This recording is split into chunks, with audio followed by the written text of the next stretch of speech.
Anyway, the first thing I want to do is I want to take this 1/8 inch strap and I want to put it on that rail that you see behind me, the black rail. I've got a couple of additional spacers that are designed to keep the rails out so the glides can be on them. And then I've got a couple that I'll cut, one that I'll cut and I'll remove the 1/8 inch so that it will sit there. That way the rail will be perpendicular, right? Parallel rather to the post, and it won't do that because then your door would do that. So let me go ahead and get these things in. The reason why I want to reinforce this right here is because these are in the bottom third of the rail, and the rail itself isn't attached to the top rail, it floats. My thought on that is that if somebody needs to ever replace that for a reason, that if I glued it in and fixed it, I'm making it really hard for them. I don't know the wisdom of that, to be honest. So if I'm building a 1,000-year home, maybe I should put that in there, but I'm not. I'm making it so it can be replaced with oak, let's say, because I built that out of cedar. Cedar's sometimes not the toughest thing, and maybe with barn doors going across it, maybe somebody will have to replace that. So let's work on that project all together. You can watch me. I'll probably put you on fast motion, maybe play a song.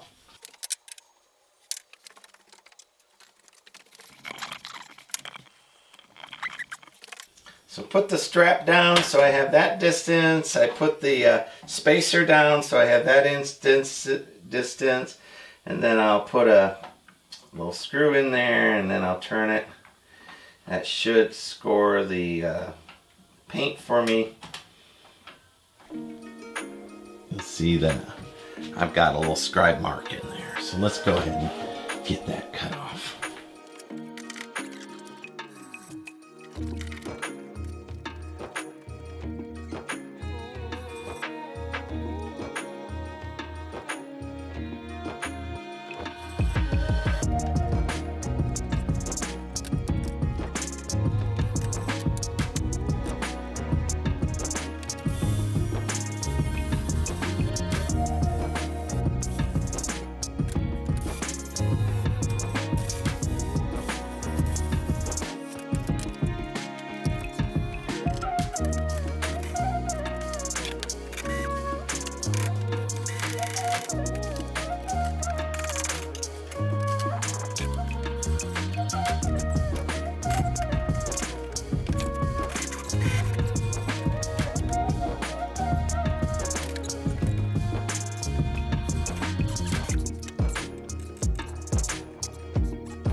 All right, now that looks pretty good. So mid-century me would not try to do pull-ups on this bar, but I guarantee you that 20-year-old me would try to do pull-ups on this bar. So I've got it reinforced with the metal straps all the way across. I'm going to put in a couple more metal binders here and there.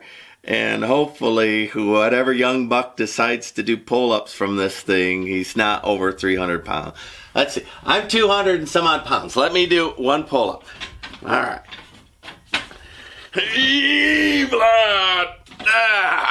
All right. It held me, and I'm 238 pounds or so. So it ought to hold some young buck who's, gonna do 50 pull-ups. That was 1.5. That wasn't even really one. That was like 3/4 of one. So, alrighty.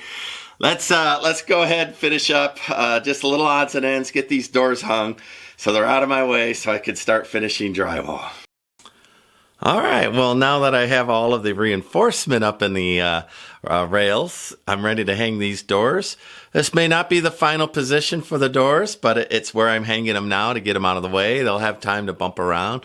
I'll dial them in on final fit and finish when I do wall plates and all that. So what I did here is I put the wheel in already, and then I clamped it. The rails are in and solid. They're all ground down, ready to go. So I'll mark these drill holes, and underneath all of this, I have I ripped 2x6s, and they're on their sides. So the French tile is about 3/4 to an inch thick, and then there'll be an underfloor, and then there'll be the floor, the doors. So long story short, if you take a look down here. These modern ripped 2x4s are just the right thickness, right? At about 1 3/4 or so, 1.5 inches. I can always cut a little bottom off the door, which I will if I need to. I don't think I'll need to.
Well, let's hang that up and find out what happens.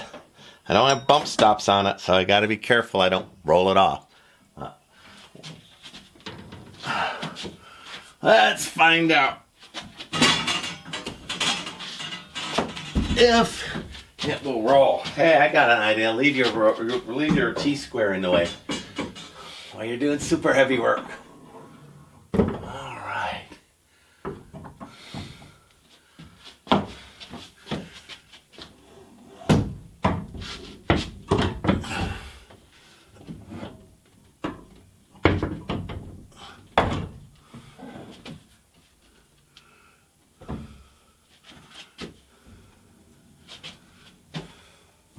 Whoop!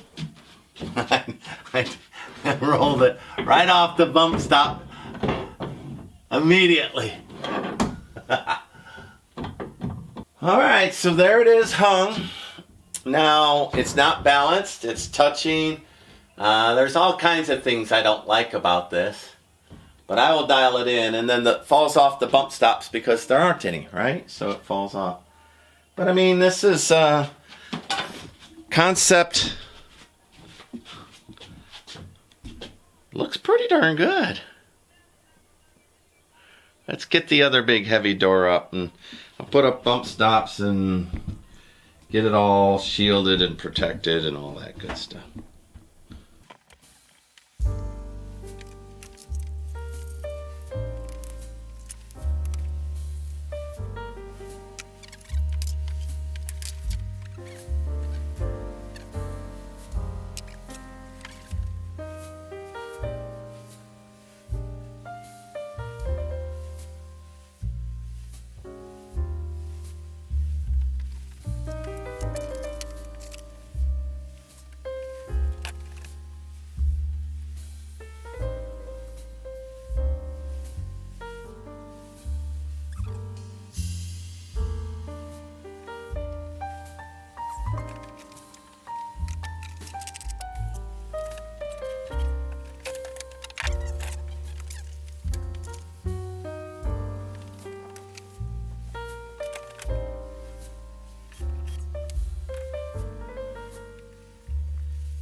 All right, my rolling glass wall is complete. Listen, that's why people don't bid custom homes, because it takes, 2 days to hang a door, kind of a deal. I had to cut my own steel braces. Eventually, I'll get the alignment and balance right. But I'm not sure entirely how I feel about that, or how that should all line up, or if it's off a little bit. But I can hang it later with different,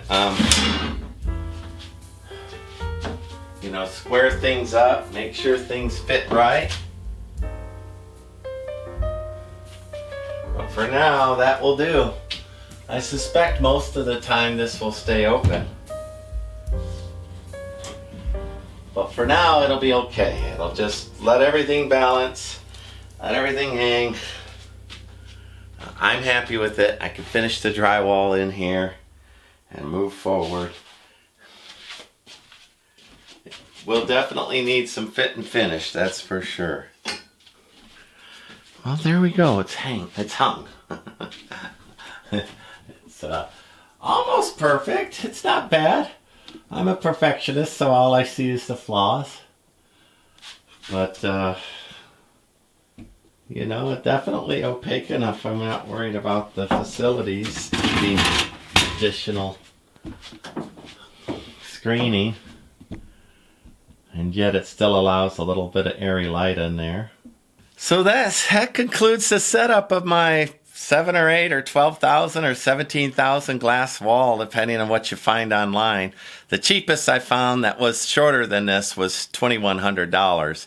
And I did that. The glides were $62 a piece. The additional hardware was $38. The doors were $25 a piece times 3. That's $75. Plus some screws and other fasteners. So I'm up to 120, 240, not even up to 3. I thought originally 325. I'm a little underneath 325 to hang that. I guess if I count the cedar post, right, the rail up there, that's an expensive thing. That's $40 probably. So probably $300. And the cheapest I found anything out of awful aluminum and plexiglass was $2,100. But for glass, genuine glass, it was several thousand. And that looks pretty good, I think. And that is the entrance and exit to the bathroom. And I could come through here any way that I want. And I could close it up at night if I wish. So I do believe that they'll need a little bit of calibration on them. I haven't figured out what door goes where. Maybe it goes like this.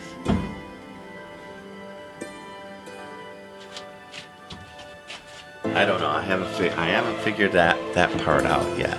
So we'll work on that.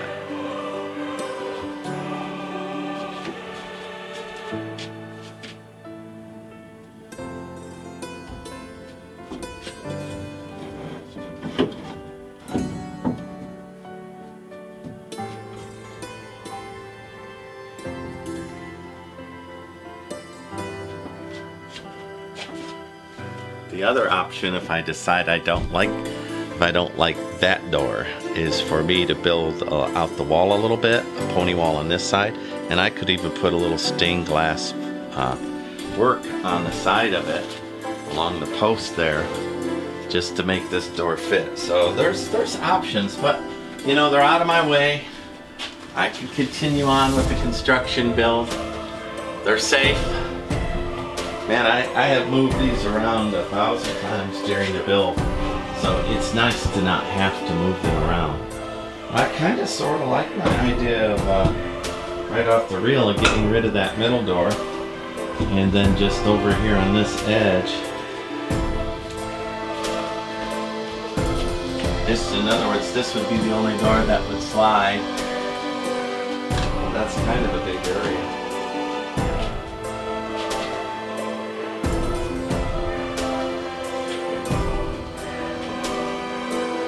That's it for now.